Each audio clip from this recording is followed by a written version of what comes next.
आजकल ऐसे लोग भी हैं जो सत्य और झूठ का पता नहीं लगा पाते। इसलिए यीशु ने झूठे नबियों और सत्य का पालन करने वालों को फल दिए ताकि हम उनमें सही ढंग से अंतर कर सकें। आइए हम मत्ती की पुस्तक अध्याय 7 आयत 13 पर एक नजर डालें। सकेत फाटक से प्रवेश करो, क्योंकि चौड़ा है वह फाटक और सरल है वह मार्ग जो विनाश को पहुंचाता है, और बहुत से हैं जो उससे प्रवेश करते हैं। क्योंकि सकेत है वह फाटक और कठिन है वह मार्ग जो जीवन को पहुंचाता है, और थोड़े हैं जो उसे पाते हैं। जब यीशु ने सत्य और असत्य में अंतर किया तो उन्होंने उसकी तुलना सकेत फाटक और चौड़े फाटक से की। आइए हम आयत 15 के साथ जारी रखें। झूठे भविष्यद्वक्ताओं से सावधान रहो जो भेड़ों के भेष में तुम्हारे पास आते हैं, परंतु अंतर में वे फाड़ने वाले भेड़िए हैं। उनके फलों से तुम उन्हें पहचान लोगे। हम आसानी से नहीं बता सकते कि झूठे नबी कौन हैं, लेकिन यीशु ने हमें सिखाया कि उन्हें कैसे पहचानना है। यीशु ने कहा कि उनके पास कुछ विशेषताएं हैं, उनके फलों से तुम उन्हें पहचान लोगे। क्या लोग झाड़ियों से अंगूर या ऊंटकतारों से अंजीर तोड़ते हैं?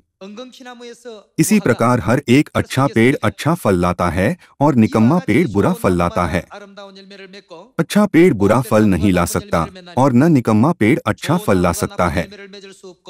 जो पेड़ अच्छा फल नहीं लाता वह काटा और आग में डाला जाता है। इस प्रकार उनके फलों से तुम उन्हें पहचान लोगे। हमें उन्हें उनके फल से स्पष्ट रूप से अलग करने में सक्षम होना चाहिए। आइए आयत 21 के साथ जारी रखें।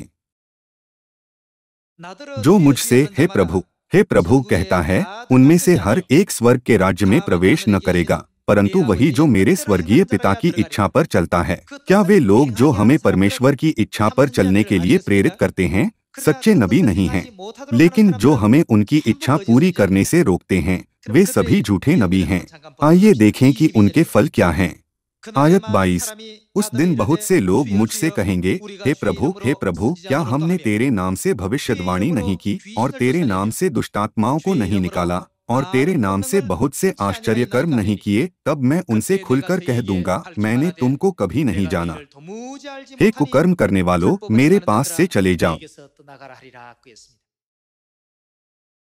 रविवार की आराधना का फल कहाँ से आया?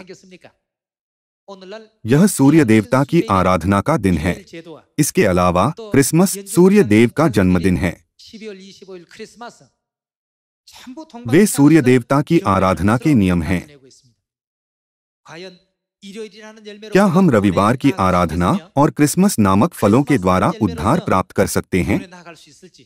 जब हम रविवार की आराधना और क्रिसमस की शुरुआत को जानें, तो हम इस तथ्य को पूरी तरह से समझ सकते हैं कि सत्य जिस पर हम अब विश्वास करते हैं और अभ्यास करना वास्तव में भरोसेमंद है।